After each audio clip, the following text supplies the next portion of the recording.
president was pressed about this when he got back to the White House last night. Here's what he said. Just an idea I've had, and I guess because the judges, so many of these radicalized judges, they want to have trials for every single, think of it, every single person that's in our country illegally, that came in illegally. That would mean millions of trials, and it's just so ridiculous what's happening. And it's long been a symbol, Alcatraz. It's a symbol of law and order. Alcatraz was used as a maximum security federal prison for nearly 30 years. It housed several well-known criminals, including Al Capone and George Machine Gun Kelly. The prison was closed in 1963 because it became too expensive to operate. ሰላም ጤና ይስጥልኝ ውድ ተመልካቾቻችን የምትከታተሉ ዲያስፖራ ሚዲያ ኔትወርክ ነው ካሳሁን ይልማ ነኝ ፕሬዝዳንት ትራምፕ ናቸው ለህገወጥ ስደተኞች የተዘጋ ታሪካዊ እስር ቤትን መልሰው ለመክፈት ያሰቡ እንደሆነ የተናገሩት ይህ እስር ቤት ከሳን ፍራንሲስኮ ከተማ 2 ኪሎ ሜትር በውሃ ባህር መሃል ላይ የሚገኝ እስር ቤት ነው እስር ቤቱ አልካትራዝ ይባላል በዚህ እስር ቤት ወደ 29-30 ዓመት ሲያገለግል ከፍተኛ ወንጀለኛ አደገኛ የሚባሉ የአሜሪካ እስረኞች ከተለያዩ ፌደራል እስር ቤቶች እዚህ ገብተዋል ይህ ቦታ እስር ቤት አልነበረም ወታደራዊ ምሽግና አካባቢ መቃኛ የነበረ ቦታ ነው በኋላ ላይ ነው እንግዲህ በ1930 ከተዘጋ በኋላ ከወታደራዊ ቦታነት በአሜሪካ ፍትህ ዲፓርትመንት ስር በ1930 በዛ የሚተዳደር ሆነ በ1934 ወደ ከፍተኛ እስር ቤት ተቀየረ በዛው አመት ነው በ1934 ነሐሴ ወር ውስጥ ከፍተኛ በጣም አደገኛ የሚባሉ እስረኞች ከተለያዩ ቦታዎች በመርከብ ተጭነው እዚህ ቦታ የተራገፉትና አገልግሎት መስጠት የጀመረው በዚህ ቦታ ላይ እንግዲህ ከታወቁ እስር ቤቶች የሚመጡ እስረኞች እየተቀበለ ማስተናገዱን ቀጥሎ ለ29 ዓመታት በተባለው አገልግሎት ላይ ከቆየ በኋላ በአሜሪካ ታሪክ ያደገኛ የሚባሉ እንደ ኬኒ ማሽን ጋን እንዲሁም ኤል ካፖን የተባሉ በጣም ታሪካዊ አደገኛ የሚባሉ እስረኞች የነበሩበት እንደሆነ ይጠቀሳል በእስረኞቹ ኃይለኝነት ልክ ደግሞ በዛው መጠን ለነሱ የሚመጥኑ የእስር ቤት ጠንካራ ኃላፊዎች የነበሩበት እስር ቤት እንደሆነ ይወሳል አልካትራዝ በአገልግሎት በቆየባቸው አመታት 14 የማምለጥ ሙከራዎች ተደርገውበታል በዚህ እስር ቤት ከጎኔ እንደምታዩት ምስሉ ላይ ውሃ መሃል ነው የሚገኘው ዙሪያው 360 ዲግሪ ማየት ይቻላል ለማምለጥም አስቸጋሪ ነው ውሃ መሃል ስለሆነ ማለት ነው ከእስር ቤቱ ቢወጣ ውሃ ነው ከዛ ወደ የብሱ ጋር እስኪደረስ እስረኞች በቀላሉ ሊያዙ የሚችሉበት ነው ተብሎ ይታሰባል ይሄንን ነው ፕሬዝዳንት ትራምፕ ለመክፈት ያሰቡት 14 የማምለጥ ሙከራዎች ግን ከመደረግ በ29 ዓመታት ውስጥ ቢሆንም መሞከሩ ራሱ በጣም የሚገርም ነው ከነዚህ ውስጥ ለማምረጥ ከሞከሩት ውስጥ 26 ሰዎች በህይወት ተይዘው ተመልሰው ወደ እስር ቤት ሲገቡ ስድስቱ በእስር ቤት ጠባቂዎች በጥይት ተመተው ተገለዋል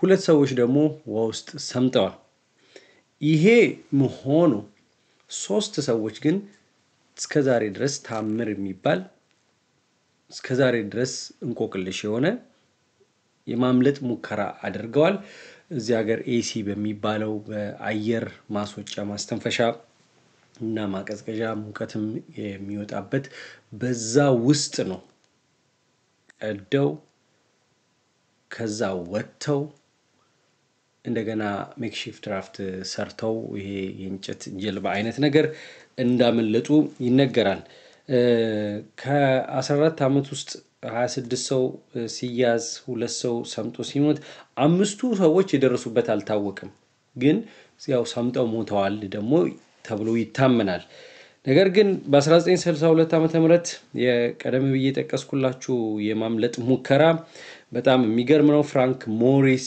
ሁለት ደግሞ ወንድማማቾች ጆን አንጀሊና እና ክላረንስ አንጀሊና የተባሉ ያቀዱትን የማምለጥ ሙከራ አሳክተው ወጥተው እንጨት ጀልባ አይነት ነገር ከአካባቢው እንዳመለጡ ይነገራል።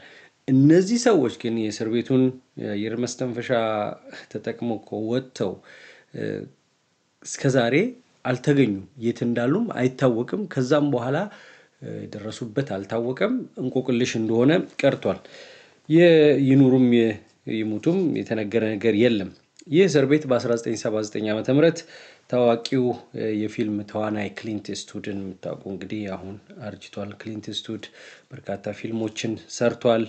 ለዚህ እስር ቤት ኤስኬፕ ፍሮም አልካትራዝ ብሎ አንድ ፊልም ከሰራ በኋላ የበለጠ ዝነኛ ሆነ የእስር ቤት እና ይሄ መታወቂነቱ ይምጣ እንጂ ብዙም ሳይቆይ የፊልሙ ከመሰራቱ በኋላ በእስር ቤቱ ከፍተኛ ወጪ የሚያስወጣ በመሆኑ ለዘመናት ደግሞ ይሄ ጨዋማ ውሃ ጫው ስለተከማቸ እየተሸረሸረ በመምጣቱ በተለይ ከወጪው ጋር ለእስር ቤቱ የሚወጣው ወጪ ከፍተኛ በመሆኑ በወቅቱ የአሜሪካ ጠቅላይ አቃቤ ሕግ አቶርኒ ጀነራል የነበሩት የጆን ኤፍ ኬኔዲ ወንድም ሮበርት ኤፍ ኬኔዲ እሳቸው እንዲዘጋ ወሰኑ ማለት ነው።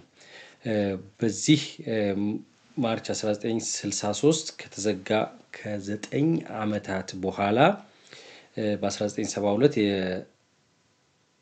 የሳን ፍራንሲስኮ የመናፈሻ አካል ሆኖ እንዲመዘገብ ተደረገ። ከዛ በኋላ በቱሪስት መዝናኛነት ያገለግላል። በታሪካዊ ቦታነት ደግሞ በ1986 ያው ሂስቶሪካል ላንድማርክ ተብሎ ተመዘገበ። የክሊንት ኢስትውድ ፊልም ያው ከዚህ በኋላ ነው የተሰራው። ከ19 ከተዘጋ በኋላ መናፈሻ ከሆነ በኋላ ነው። ይህ እስር ቤት በዚህ መልኩ ታሪክ ያለው እስር ቤት ነው። አሁንም ሰዎች ሄደው ይዝናኑበታል፣ ይጎበኙታል ያንን እስር ቤት። ይሄን እስር ቤት ነው ፕሬዝዳንት ትራምፕ በምሬት ከፍተዋለው እያሉ ያሉት። ትራምፕ ከተናገሩት ዋነኛው ነገር በተለይ ትዊተር ወይም ትሩዝ የሚባለው ገጻቸው ላይ for too long ይላሉ። for too long America has been plagued by vicious, violent and repeat criminal offenders. ለአመታት በዘለቀ ሁኔታ ለረጅም ጊዜ የአሜሪካ በወንጀል አዙሪት ውስጥ በነውጥ አዙሪት ውስጥ እና በተደጋጋሚ ሁኔታ ወንጀል በሚፈጽሙ ሰዎች ስትናጥ ከርማለች።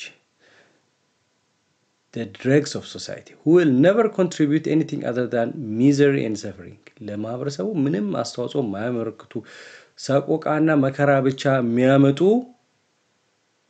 ሰዎች መከማቻ ሆናለች። ለዚህም ነው ዛሬ I'm directing the Bureau of Prisons ያው የቢሮ ኦፍ ፕሪዝንስ የእስር ቤቱን እንግዲህ የሚመሩት በዋናነት በፌደራል እስር ቤቶችን ለዛ ቢሮ together with Department of Justice ከፍትህ ዲፓርትመንት ጋር በመተባበር እንግዲህ ታስታውሱ እንደሆነ ቀደም ብዬ እንደተጠቀስኩት በ1930 የፍትህ ዲፓርትመንት ነው ይሄን የወታደራዊ ማዕከል አልካትራዝን ወደ እስር ቤት የቀየረው። 1930 ተረክቦ 1934 ላይ አገልግሎት ነው የጀመረው። ይሄው የፍትህ ዲፓርትመንት ወይም እኛ ፍትህ ሚኒስቴር ምንለው ኢትዮጵያ እና የእስር ቤቶች አስተዳደር የሆነው ቢሮ ኦፍ ፕሪዝንስ እና ለኤፍቢአይ ለሆምላንድ ሴኩሪቲ የአልካትራዝ ዳግም እንዲገነባና እንዲከፈት ወስኛለሁ ብለው በጽሁፍ ያሳዩት። ምናልባት እቺን በድጋሚ ላሳያችሁ እችላለሁ። ይሄ እስር ቤት ይከፈት የተባለው እንግዲህ ለስደተኛ ነው። ለየትኛው ስደተኛ? ህገወጥ ላሉት ስደተኛ ነው። ይህንን ከማሳየቴ በፊት ማስታወቂያ እናይና እንመለሳለን። ቆይታችሁ ከዲያስፖራ ሚዲያ ኔትወርክ ጋር ይሁን። ካሳሁን ይልማ ነኝ። በጊዜ ግቡ በሚለው መሪ ቃል መጓዛችን የስኬታችን ምንጭ ነው። የዛሬን ብቻ ሳይሆን የወደፊቱን ፍላጎቶን መረዳታችን ልዩነታችን ነው። በከተማችን ተወዳጅ ሰፈር ሳር ቤት ቫቲካን ኤምባሲ ጎን የሚገኘው ሳይታችን ላይ ዘመናዊ አፓርትመንቶችን እና ሱቆችን ሽያጭ ጀምረናል። የከተማው ግዙፍ ጂምናዚየምና የህፃናት መጫወቻ ከሀገርኛ እስከ ኤዥያ ምግቦች በአማራጭነት የሚያገኙበት ፉድ ኮርትም የዚሁ ሳይት አካል ነው። ከባለ አንድ መኝታ ጀምሮ የአፓርትመንት አማራጮች አሉን። ለአጭር ጊዜ በሚቆየው የማስታወቂያ ዋጋ ከ350,000 ብር ቅድመ ክፍያ ጀምሮ በሳር ቤት የሱቅ ባለቤት መሆን ይችላሉ። ጀምቦሮ ሪል ስቴት በጊዜ ግቡ። The president was pressed about this when he got back to the White House last night. Here's what he said. Just an idea I've had, and I guess because the judges, so many of these radicalized judges, they want to have trials for every single thing of it. ይሄን ዋናው እንደ ሰማችሁት እነዚህ በጣም አክራሪ የሆኑ ዳኞች የዲፖርቴሽን ሁኔታን በጣም አከበዱብን። ለእያንዳንዱ ነገር ፍርድ ቤት ክስ ሆነ። ስለዚህ ይሄንን አልካትራዝ እስር ቤት እንዲከፈት አዝዣለሁ ነው ያሉት። ህገወጥ ወንጀለኛ ስደተኛ የተባለ ወደ ኤልሳልቫዶር እየወሰዱ ነበር። እሱም ወጪ ነው። በአንድ እስረኛ ከፍተኛ ገንዘብ ነው የሚከፍሉት። አንድ ሰውም ዲፖርት ለማድረግ $17,000 ይከፍላሉ። ትናንት 1,000 እንሰጣለን ያሉበትን መረጃ ማካፈል ይታወሳል። $1,000 ሲሰጡ የቲኬት እና $1,000 ሰውየው በፈቃደኝነት ተመዝግቦ ስለሚመጣ ችግር የለውም። ግን አሳደው መያዙ ወታደር ፖሊስ መመደቡ ከዛ በኋላ መያዙ ከዛ እስር ቤት ማቆየቱ ይሄ ፕሮሰስ ብዙ ኮስት አለው። ያን ለመቀነስ ነው $1,000 እንሰጣለን። ከዛ በኋላ ወንጀለኛ አትባሉም፣ ሲቢፒ ሆም ላይ ተመዝገቡ፣ ወደ ቤታችሁ ወደ ሀገራችሁ ሂዱ፣ ከዛ በኋላ በህጋዊ መንገድ ለመምጣት ሞክሩ፣ አለበለዚያ ይዘናችሁ ከወጣችሁ ግን ወንጀለኛ ትባላላችሁ ነው። $1,000 ምን አላት? ሰው በካሽ በምን የሚሰራውን ጎጥም ተብሎ እየሰራ ለምሳሌ ጎጥ የተባለ ወንጀል የሌለበት ስራውን እየሰራት ቀኑን ይጠብቃል እንጂ ይወጣል ብሎ ማሰብ ከባድ ነው። ግን ተያይዞ ደግሞ እዚህ እስር ቤት መግባት ምን አይነት ስሜት ሊሰጥ ይችላል? ይሄ አንዱ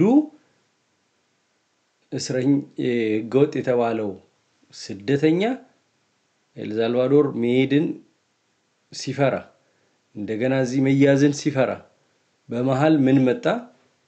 ያለምንም ብዙ ወጪ እዚሁ ከፍተኛ እስር ቤት ሊወሰድ ነው። ይሄስ መልሶ ማስጀመሩና መገንባቱ ከፍተኛ ወጪ ያመጣል በሚል ደግሞ በዲሞክራቶች የሚደገፉ ወይም ዲሞክራቶችን የሚደግፉ ሊበራል ሚዲያ የሚባሉት እነሱ ይህንን ያስተጋቡ ነው። በተጓዳኙ ደግሞ የሪፐብሊካን ደጋፊ የሆኑ ሚዲያዎች እንደነ ፎክስ ኒውስ ደግሞ ለግንባታማ ለትራምፕ የሚነግረው ሰው አይኖርም እያሉ ነው። ትራምፕ በሪል ስቴት ቢዝነስ በምን የተሳካላቸው ሰው ተብለው ይነገራል።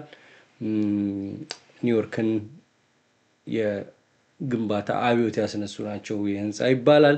ስለዚህ ለሳቸው የሚከብድ አይደለም ለፕሬዚዳንቱ እያሉ ነው። ያው ሁለቱ ይፋጩ። ስደተኛው ግን ምን ያስባል ይሄ ሲባልበት? የሁሉ ስደተኛን የማስወጣት ስራ ነው። አሜሪካ እንደ ተደጋግሞ እንደሚነገረው ከ10 ሚሊዮን በላይ ስደተኛ ያለባት ሀገር ናት። አልካትራዝ መፍትሄ ይሆናል ወይ?